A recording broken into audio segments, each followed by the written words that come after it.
So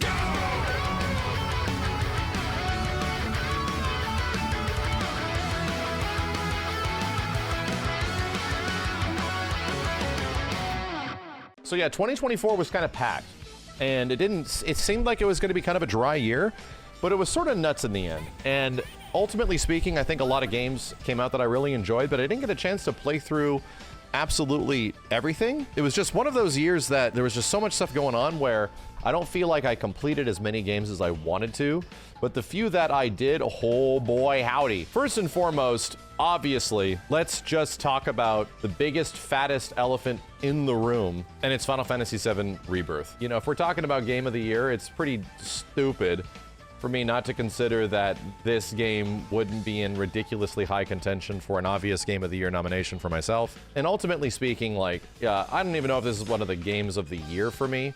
This might be like one of the greatest gaming experiences I've ever had. I get it, we have FF7 Rebirth on PC like right on the horizon, which is something to very much look forward to. But it's clear that if I haven't played a ton of things this year, one thing I definitely divulged a ridiculous amount of time, like nearly 150 hours of my first playthrough, was Final Fantasy VII Rebirth, and deservedly so, because this game just sort of like stood up, and it fixed everything that you might have had an issue with the previous game, and expanded upon it, and was ridiculous, man. What more do I have to say? I don't even know if I need to say much more. Like, it's just obviously something that's going to stick with me for a very long time. A truly magical playthrough that I will never be able to experience for the first time again. I'll just never be able to experience my first time with FF7 Rebirth. And I'm not even done with it, man. Like, I still have, I'm at that point where I want to enjoy more of it all over again. So I'm almost like reluctant to go through hard mode as fast as possible. It's one of those weird feelings, you know, because you kind of exhaust FF7 Remake really quick, and there's very much like only so much you can do in that game. And once it's done, it's like kind of done. There's really no side content, any extra things to fight. Like, there's really not much extra stuff to do in Remake Part 1. The fact that you get that with Rebirth and so many, like, combat scenarios and crazy things where you have to fight Zack versus Sephiroth in, like, you know, insane hard fights. Like, I haven't done any of that shit yet, man. I'm just kind of looking forward to experiencing that with a proper PC version. This game exceeded expectations.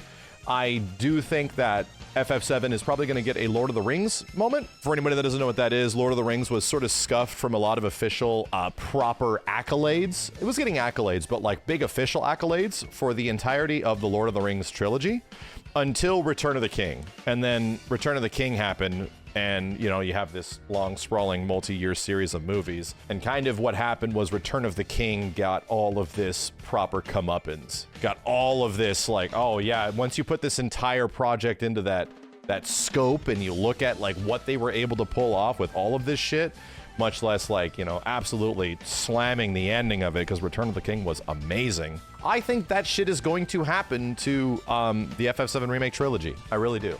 I think that's going to be what kind of happens, and even if this year wasn't the year for it, it'll be the third time. It'll likely be nominated. So, you know, and that's just a testament that these devs need to hit that ending, dude. If they hit that ending at the end of a trilogy that takes like 10 friggin' years for this shit, 10 plus years for this shit to exist and come out, if they hit that ending home, it's going to be crazy.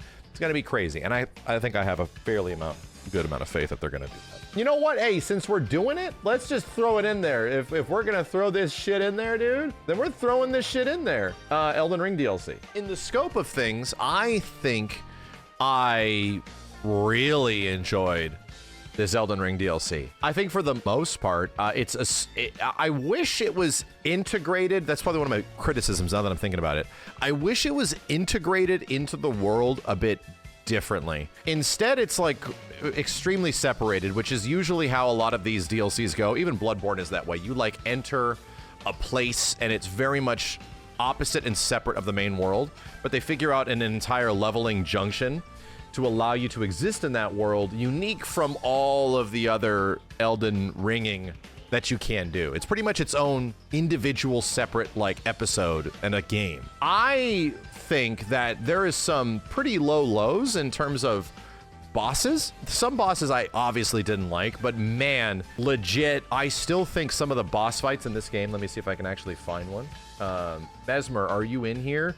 The goddamn Mesmer boss fight, dude, was incredible. Oh, this fight. Dude, there's so many things that happen in this DLC that you almost forget about them. That's the problem, dude. There's almost so much that happens in this game. I have forgotten about this ridiculously cool fight. I liked it. At one point, I personally feel like the unique build aspect of Elden Ring, which made it such a beneficial experience on the first playthrough, started to have a little bit of fatigue on me with the DLC. Getting that many options and that much shit you can do, like the super open-endedness that is Elden Ring, I started to kind of want a more focused experience. You know, is that weird? To the point where I was glad the DLC handled things the way they did, but giving me so many completely different like options and stuff like that, I just kind of like, I got decision fatigue, and I'm like, well, I'm just going to stick it out with this one thing, you know? I'm just going to kind of use this one or two things. It was kind of like a little bit of decision fatigue at the end of it. You're describing Lies of P. Well, I'm describing Lies of P. I'm describing a bit of Sekiro and Bloodborne. It's why I'm sort of happy that the future of FromSoft, they've even spoken about not doing big open world things anymore, where they're not going to invest that much time all over again. They're going to make more of a focused experience like they've used to. And I'm sort of excited about that. I think I'm down for that now, because it's so much wandering, man. There's just so much like getting lost and wandering and spending so much of your time traveling. Although I have to give this game even more credit. I might have liked the world map here a bit more than the world map in Elden Ring Part 1, the OG. And that's because half of the OG Elden Ring map to me is amazing. Liurnia and all that stuff, it's incredible, dude. But another half of like Ohio, the red butthole, and then you have, you know, Land of the Giants and stuff like that. And some of it was like, yeah, this is kind of, Caleb, thank you. This is okay. This isn't great. It's okay, you know? And that's a part of the game, funny enough, which starts to get a bit more siphoned and focused. So I don't think I loved that part as much in OG Elden Ring. It was just the overall vastness of the adventure. I will say, it was refreshing to jump back into Elden Ring again and sort of like crit path the game. Just go down the route that is like, hey, I'm just going to do a new G Plus run, and we are going to hammer it out and just go through like all of this shit, right? We're just gonna slam jam, thank you ma'am, right through all the core game elements and just blitzkrieg through this. I actually really had fun with it, and it makes you realize how much, I hate to use the word bloat, because it isn't, because it is all really high quality, but just how much stuff there is to do. This area, bro! Dude, the lead up to Mesmer, let me gush. This area was amazing. Did I get sidetracked that hard? The lead up to Mesmer was so friggin' cool, dude. And I'm very glad we got a little bit of flexing of FromSoft like dungeon level design. We got them to flex their muscles a little bit even more than what basic Elden Ring had with some of these areas. And this big zone, this like crazy library and shit, this place was nuts, man. I still do not think that I have fully explored this area, even though I spent probably like 7 to 10 hours here. There he is. Yeah, the absolute goated boss fight, dude. I would argue in terms of like satisfaction and difficulty and this shit feeling like effing impossible. A reminder, I played this on New Game Plus, and I always sort of make these things harder on myself than they need to be. But I love this fight. I love the transitions. I love how difficult it is. I love the satisfaction of beating it. Even more so than the final battle. Even more so. Either way, I have to put Elden Ring's DLC up there just because there's so much of an experience to be had here that it's practically like a new game. You know what I mean? So, I loved it, man. Mesmer's like the GOAT boss fight. Look at this shit. Yeah, look at this. Watch me die. I would love to give like at least a nod to Wukong, because I did enjoy my time with it, but ultimately speaking, did it really like hit for me? Did any part of it really hit for me? Unfortunately, no. I liked it, but I wasn't initially compelled to complete it, to finish it all the way through. I thought it was like an absolutely wonderful, like 8 out of 10 for me personally. Game's good. It is good. And I think the visuals of it are what absolutely do a ridiculous amount, right? That does a ridiculous amount because it is arguably the best looking game there is. I really didn't get to play through that many games this year, man. It is nuts. And I would argue, like no joke, if Final Fantasy VII Rebirth did not come out this year, Silent Hill 2 likely would be my game of the year. I thought this game was amazing. Absolutely incredible. It has issues. I had some personal problems with it. Some of the camera shake stuff legit gave me like actual nausea. But to consider the entire experience as a whole and like the absolute insane trip that this game was, it almost makes you like go back and realize, makes you think that the OG Silent Hill 2 was just like this. And I played Silent Hill 2 not that long ago, and man, it was not. I think the consideration of like combat, how combat is visceral, how the enemies are, how moody the game is, how it really sinks in on the psychological aspects, things we thought were going to be missing from Silent Hill 2 when it was first revealed, was not, dude. In fact, they embellished on that. They loved it. They absolutely loved it. I love this experience, man. And it was, again, as a reminder, the game legit gave me nausea. Like, I can only play it for a few hours at a time every once in a while because of really confined claustrophobic environments, and also a camera that would be very jaunty. That would be all over the place. With those things aside, I want to throw up every once in a while. No kidding. I would be so captivated by like the world and the progression and what the hell's around the next corner that I couldn't help it, dude. Like, I just wanted to go back. I want to go back and I want to keep playing. I want to go back and I want to keep playing. Like, it was an experience. Like, this game is 100% like a friggin' experience. And I think the devs killed it, dude. I think they were just completely in touch with what they wanted this to be. And it felt like they truly loved Silent Hill. And I can't wait to see what the hell they do next. Dino Crisis. You know how I play like a classic game and it sometimes makes my game of the year, my late game of the years? Remember how that happens, chat? Dino Crisis. We went back and we played the legendary DC. And we were like, man, Regina's apparently the most popular Capcom fighting game or character ever, period. According to Regina stands. So it's like, oh, we got to go back and find out what makes this so good. This is certainly a game. It is a video game. Without being dismissive, I'm glad I played it, but it is absolutely not what I think most people even think it is. In fact, would argue that most people that are Dino Crisis, if not Regina stans, have never actually played this. Because in my head, and like what I have built up Dino Crisis to be in my head outside of like witnessing snippets of it, was very different, dude. Completely different. This was the most like aggressive, I think even at the time, like 7 out of 10 kind of game ever. Kind of comes across as like a very weird, it's Resident Evil, but puzzles, block puzzles and crane puzzles and so much wow, and we're on a crane. So much weird shit. It's a puzzle game featuring dinosaurs, and the puzzles aren't particularly good.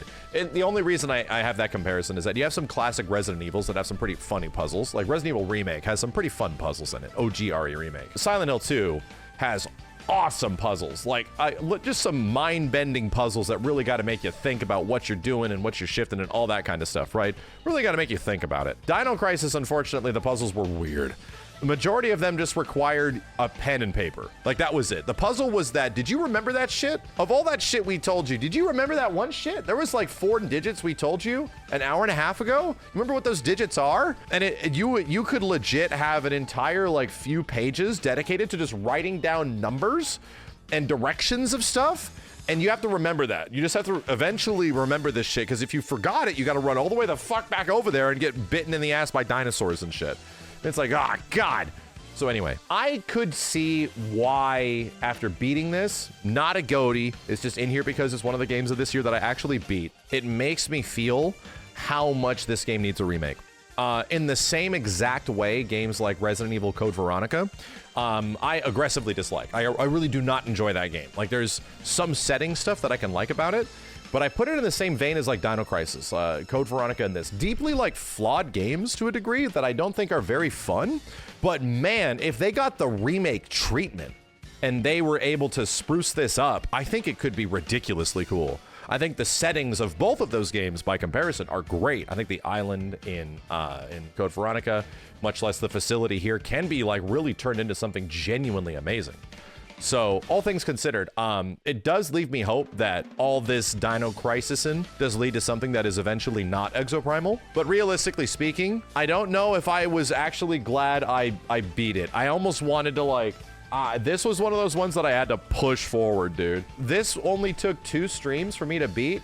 And man, dude, this shit felt like I played it for a week and a half. I swear to God, it felt like my ass was in there for like a week and a half. Oh, you know what? Shit, I'm nominating this shit straight up. This game is fucking awesome. As a Mario Party aficionado, I would say, as somebody that has a relatively large amount of Mario Party expertise as a result of video games, this shit slaps.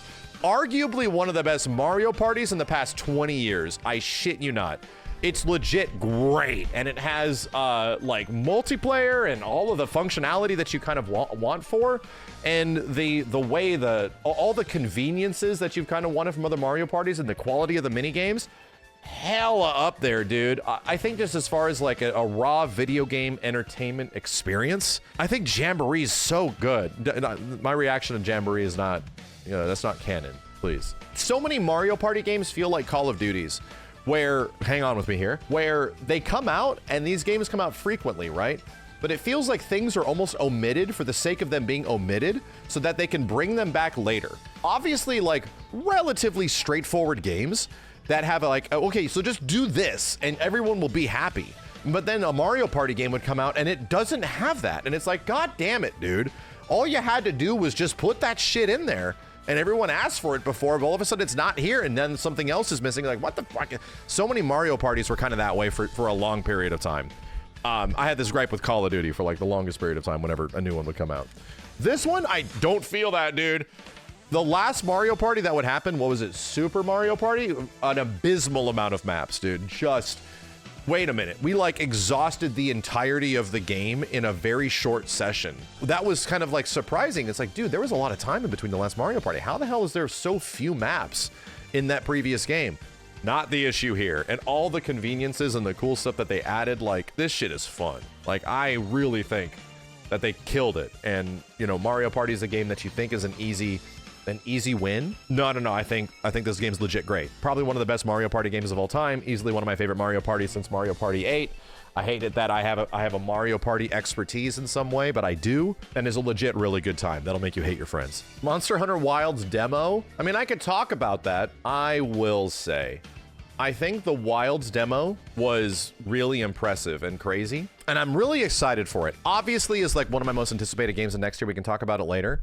But I do feel that like Worlds was so out there and so good that Monster Hunter World, I didn't really get the same level of like awe and wonder. You know what I mean? I didn't get that same level. And I think that's never going to happen to me again because my ass has been exposed to several Monster Hunter games now. And so many people got into Monster Hunter with World the same way that I did. I just don't think that that's going to be a thing. And again, I think we're going to need the full game. I think I need a different environment, but we'll talk about that later. I was still ridiculously impressed by this. It'll be on my most anticipated list. The performance issues for a lot of people probably didn't help. I beat Punch-Out for the first time. This bitch is legendary. I mean, granted, this bitch is legendary. I'm saying this game is legendary. I can't believe how engaged I was by a Nintendo game. And yeah, some of them are really good. And you can sort of have like a casual, just move left to right experience, like a Mega Man or a Super Mario 3, or even a Zelda to that certain degree. This shit is so insanely well designed that it's nuts, dude. There's stuff where people were like, no, it's reactable. And I'm like, it's not reactable. And by the end of the night, it was totally reactable. It's like, shit. Wow, they were actually right. We beat Punch-Out Wii U. We did. We have a Hyper Rage on it. And we beat the hard mode as well about a year and a half ago. This shit slaps. Tough as fucking nails. Took forever to figure out. Just oozes personality and charm. There's a reason why this was one of the most peak Nintendo games. And it's so bizarre why Nintendo has effectively dropped the franchise in its entirety. I loved it, man. I had such a good time. I hated Mike Tyson because this was one of the most difficult boss fights I ever did. He's legit so goddamn hard. But figuring stuff out and then executing, oh my god, dude, it really hits you in a way that is like, not many games are like this, you know? And the only other one that felt that way was obviously Punch-Out Wii U. This one was significantly harder, like way harder than that one was. Either way, yeah, I have to give nomination to Punch-Out. First time I experienced a classic game this year, and I had an absolute wonderful time. A wonderful time figuring out these bosses. It was frustrating and satisfying and ridiculous in all the ways that I wanted it to be, and I never thought a Nintendo game would engage the shit out of me the way this did. Yeah, I'm not going to review my own game. I'm just happy MVCIB came out. And looking back, like how many fighting games came out this year, I think I'm going to do it. I think I'm actually, for the first time in a long time, because I wasn't a huge Sparking Zero head, right? I think I'm going to lump the fighting games of 2024 all together. No, wait, hold up. I have to give special mention. A lot of chunks of this year was dedicated to mods, was dedicated to Resident Evil 2 modding. Jeez, Akuma's getting ganked in the corner with a Glock. And this is thanks to extremely, you know, talented modders like Snipsu and all the rest that made this possible. I commissioned a RE2 mod to put Akuma in the game finally for the Akuma Legacy, and it's ridiculously fun. It plays through sort of like a tofu scenario, but it is a unique scenario with like boss fights and shit that forces Akuma to have to go through RPD, you know, and the entirety of Raccoon City. It was great. It was legit awesome. And was functional and worked and was a joy, and a similar subsect of modders, right? The similar folks that made this happen are the same folks that did something relatively impossible. I was put into RE2 as a playable character, and I had a bunch of clips and sound files of me, and I interacted with a bunch of crazy characters because it's a wild randomizer, like an absolute insane randomizer of RE2, and probably one of the funniest streams I've ever done, I will say. Probably one of the most insane, enjoyable, stupid things I have ever done, but was put together by ridiculously smart people with a lot of time, a lot of creativity, and a lot of like know-how of RE2 and how it works. This was a truly, really special experience. Yeah, Tiff, you're probably a part of why this was all happening, I'm pretty sure, because this eventually led to even more ridiculousness, which is me returning to RE2 and doing even more stuff with the game, and no kidding, adding a ton of more audio files specifically for a playthrough experience, right? We added a whole bunch more voices, and I gave them a whole bunch of voice lines just to throw in there so we could figure out how to do it. It's nuts. Outside of, you know, my involvement, much less having me in this game in any way, this is an incredible randomizer. The RE2 randomizer that you can get the mod for it is so sick, dude. It makes the experience so... Yeah. Wait.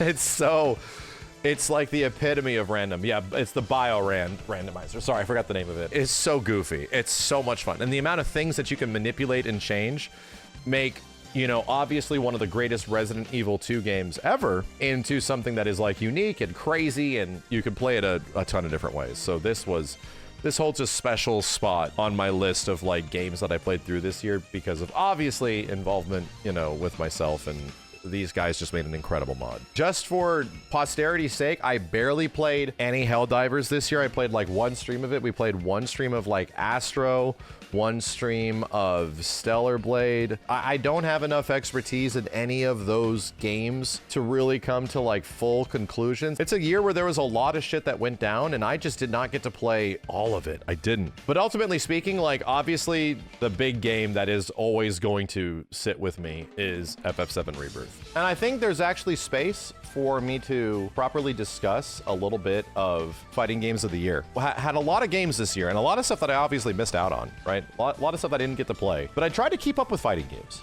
I really did, because a substantial event in 2024, and that is Tekken. Tekken finally got something that is not Tekken 7. And if I can speak on the totality of Tekken like as a whole is a game series that I always want to get into and I'm always excited for, but I'm constantly held back by the performance and the feeling of the game online, dude. This goes all the way back to Tekken 5 DR on like PlayStation 3. And Tekken 7 was no exclusion from that. Tekken 7's netcode got better over time, but to be real, I just never could find an opportunity to like invest time into this game because I'm not an exclusive Tekken head. And I would just play other fighting games that just felt better to play or ran better online or all that kind of stuff, you know? So the same thing happened to Tag 2, same thing happened to Tekken Revolution, and kind of the same thing happened to Tekken 7, but Tekken 7 was a game that introduced so much crazy new shit that you always wanted to jump back and play it. And when I played Tekken 7, I did have a lot of fun. I thought it was very enjoyable. But you know, the problem with Tekken 8 was, for me personally, are they going to make Tekken, are they going to take the same approach that most fighting games have been going through?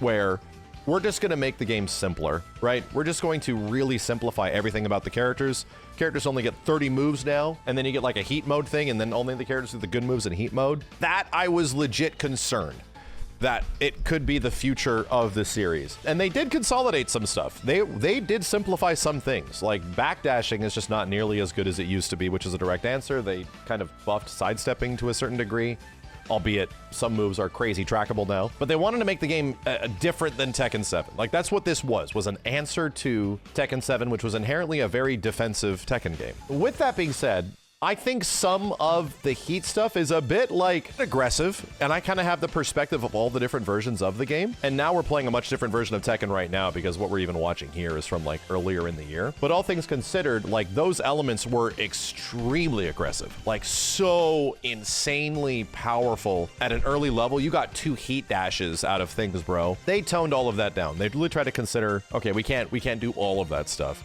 to a point where I think they're at a good base right now. I think they're at like a decent spot where they're obviously trying to create a game that wants to be aggressive, and I get it. Like after you get a couple of games that are relatively like not as aggressive, the developers will want to like switch it up and go for something different. And now I'm like really enjoying it. Now I'm at a point where I can understand that if you play this every day, this shit would get frustrating because a lot of fighting games now are about not being able to control every situation. That's the problem with defensive games for the most part. Like they're uncontrollable, right? Or I'm sorry, they are very controllable. And developers want to put situations in games that you can't directly like influence constantly. You know what I mean? Where obviously the best Tekken players are still going to be the best Tekken players because they are. Like there's no brand new blood that has really shown up and started dominating the scene in Tekken. That's not the case, dude. A bear just won the Tekken World Tour. So I kind of like gel with its gameplay. And I think the reason I gel with its gameplay is the existing Tekken characters that I might have been interested in before, I did not find interesting in other Tekken games. Like Lars, when Tekken 6 came out, I thought was really fun, but I couldn't play Tekken 6 online because I didn't hate myself. Jin, you know, I just always despised him. Ever since his big change after like Tekken 4, I always just did not like the character. So to me personally, having Jin really gets switched up a lot. And I get it, he obviously became a much easier character to use. Most characters got really easy to use just in totality. But they gave Jin a lot of crazy new moves. And they gave him a lot of like eccentric, insane bullshit. That's kind of what this game was all about, to give characters like ridiculously powerful, insane bullshit. The power levels are like off the charts now, where it almost is like even more daunting. Like this is a game where it's like, oh, just punish this with that. And it's like, dude, everything looks the same. What the hell am I doing? It'll take a long time to learn. I am glad that is the case. They didn't take a direct like Virtua Fighter approach where like this sidestep's always going to be this shit or that shit. Like, no. Like that's VF's thing. They made the game something obviously very different, where offense is more prioritized than it ever has been. But to me, it really came down to characters. And all the whippy zippy bullshit that Lars can do, I love it, man. All the insane, ridiculously powerful shit that Jin can do, I love it, man. It looks so cool. Do I like fighting against it on everybody? No. Who does? Yeah, I love dealing with King's 50-50 horse shit. Like, no one's gonna say they love dealing with that. But all I can tell you is that at least me doing the stuff that I enjoy feels great. Like doing really fun shit with your character and that game plan and your defense and everything like sort of adding up. As I'm getting washed by plus frames on Kazuya and the back. It's gonna be a nightmare figuring shit out. It's a game that you're just not gonna be able to solve like immediately, and I think that's great. I think it's great that they chose not to turn Tekken into something that's much simpler. In fact, they made it almost more complicated. And for people that aren't Tekken fans, that could be a weird thought, because Tekken fans are like, oh, but so many things got simpler. I'm like, I hear you, some things did, but they also like added a shit ton of things, like way more things that you got to look out for and now consider than you did before. Like, and even Tekken before was a very complicated game, and now there's so much more shit that you have to worry about. The best defense is almost to be like, oh, well, I just gotta like do my crazy bullshit before they do theirs. And that's, you know, the epitome of the blue rank experience. Speaking as a game though, it's wild. Like, it's one of the most feature-rich fighting games there is, like straight up. Some things like hilariously missing and, you know, sort of a little bit misleading, like the Tekken store and stuff like that. I don't agree with how they handled that. But the story mode, arguably one of my favorite story modes in a fighting game. The training tools, ridiculously rich. All the extra single player stuff that's in the game, like characters with actual endings and things like that, they committed to that shit. They actually committed to having character endings for everybody. They didn't have that before in Tekken 7, man. Then the amount of characters at the start and the functionality of the online actually friggin' works. I think that's what does it for me. I think that's what really, if we want to boil this shit down, yeah, the characters, the content, all that shit is dope, right? All that shit is great. Having Tekken like return to a state that is more acceptable for me as an online experience is what really does it. I've never had a really positive online experience with any Tekken game, dude. Like, any. So being able to just jump in and the majority of my matches don't feel like laggy ass. There's just a ridiculous like 8 to 10 frames of input delay on top of everything. No, like the game actually has honest to God rollback netcode, and it is working. I'm able to play people, and the majority of the time, even at, you know, getting to Tekken King, that experience, the netcode is not something that is in the immediate front of my mind. I'm just playing the game. The thing that's the toughest for me most of the time is figuring out, oh God, how do I block Lee's bullshit?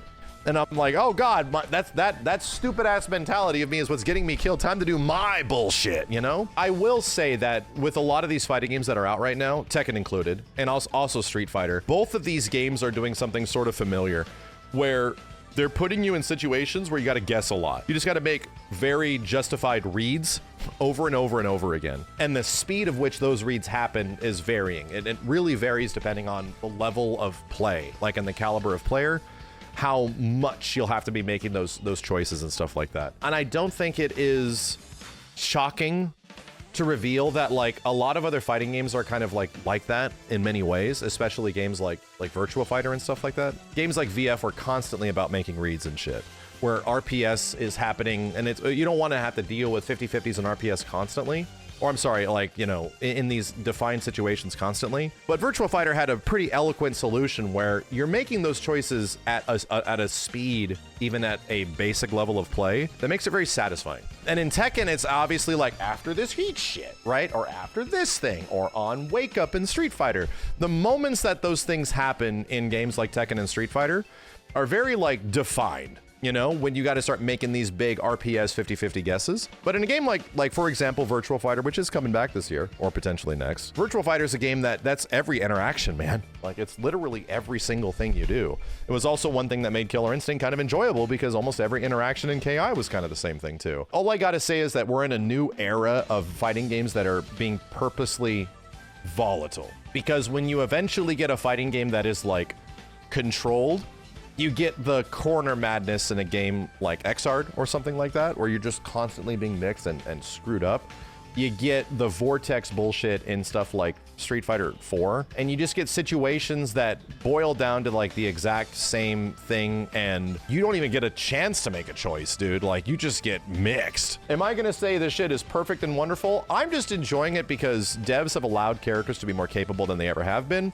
Tekken 8 is a wonderful example of that. Hard to deal with, but wonderful to pilot. So I think that the future of Tekken 8 is going to be even brighter. I really do. I think that they're eventually going to get even more guest characters and stuff that really slap for people. Clive, a pretty decent guest character overall. I think it could have been way worse. But ultimately speaking, like, I still want to play this game, dude. I got a game that I can also play with my friends, like, at any point, and we've just been playing this shit almost the entirety of time that it's been out. And I can say the same thing for, like, Street Fighter 6.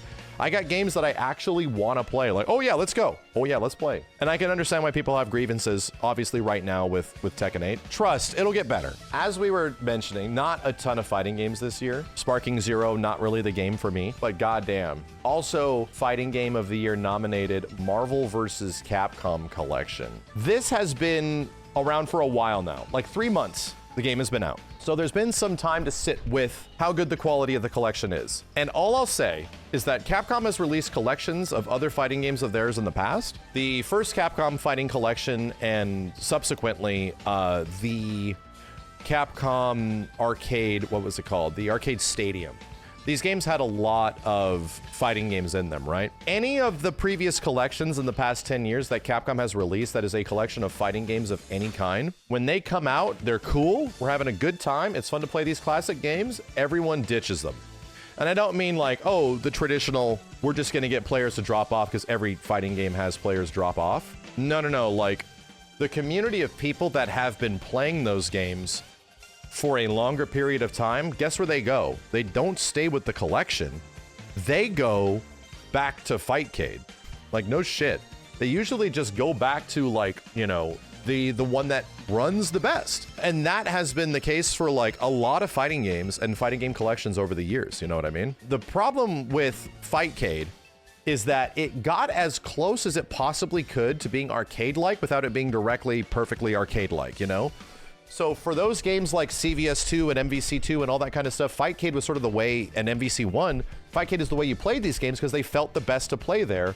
And other versions of the game, old school MVC2, MVC Origins, all that kind of shit, people ditch those games for other versions eventually. And for good reason. They had input delay, they felt rough to play, like there was input issues, like, oh, well, this is a problem when you have a game that is upwards of 20 years old. The game needs to play correctly. It needs to play somewhat similar to the arcade experience, and sometimes collections just don't have that. Street Fighter 30th Anniversary Collection, do not even get me started. Like, none of those games are worth playing on that collection. None of them, especially in an online environment. Enter Marvel vs. Capcom Collection. Happy to say, and I recently had some chats with some MVC2 heads. The big game in this collection is obviously Marvel vs. Capcom 2. And I'm happy to say of all the MVC2 heads I follow, like Duck and Thrilla and Chovaru and like Ruin, all those players, even Justin, all the folks that are like legacy Marvel players that pretty much found a way to play games like MVC2 over all of these years in other ways, through like emulation or whatnot. Guess which version of the game they switched to?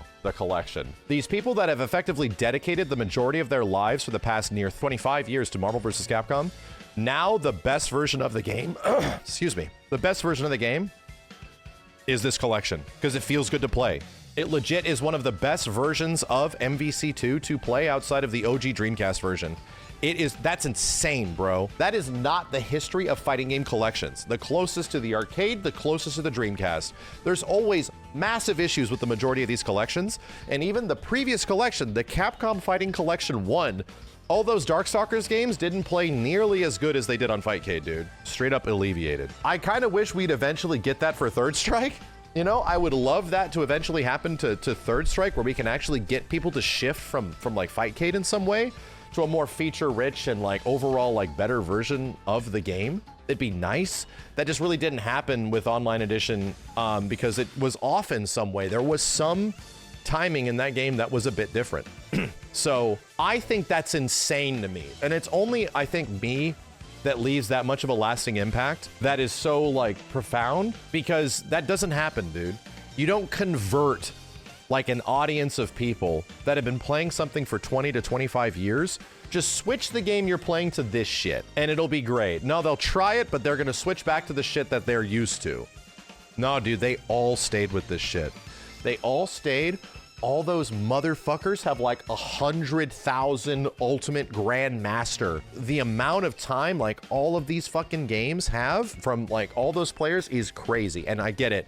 MVC2 is going to be the game that most people play, but no shit, when I go back and I play, I am going to be able to play MVC1. It feels the best MVC1 has like ever felt, in my opinion. I go back and I'm able to play Marvel Superheroes and Coda and X-Men versus maybe not X-Men versus Street Fighter, because the best version might be a Fightcade version, but still, for the majority of these games, like actually having the games feel good to play and be responsive to a point where, oh, the community switched? That does not happen, my dude. And I think Capcom deserves all the credit. That was intentional. You don't get lucky and the game just feels that much better to play. Our previous games didn't feel that great to play. They did not.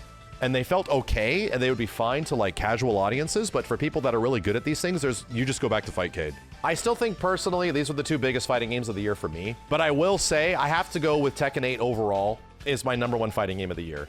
Marvel vs. Capcom came back in the year of our Lord 2024, and I'm so happy, but these 20-plus-year-old games, my dude, 20 to 25-year-old games that are just great and have found a place to exist, you know, nowadays and be successful, which is awesome. Like, it's all I've ever wanted. So it's more like a personal, like, fever dream. But Tekken 8's like a new experience. And it's something that obviously Bandai Namco put a lot of hard time and hard effort, time, and money into. So for me, it's like I have to give huge props to freaking Tekken 8, man. It's my #1 fighting game of the year. I have put more time into Tekken 8 in the opening year than I did the entirety of Tekken 7. And I think it's only going to get better from here as the DLC happens and new updates will be taking place, which will be happening at the early part of 2025.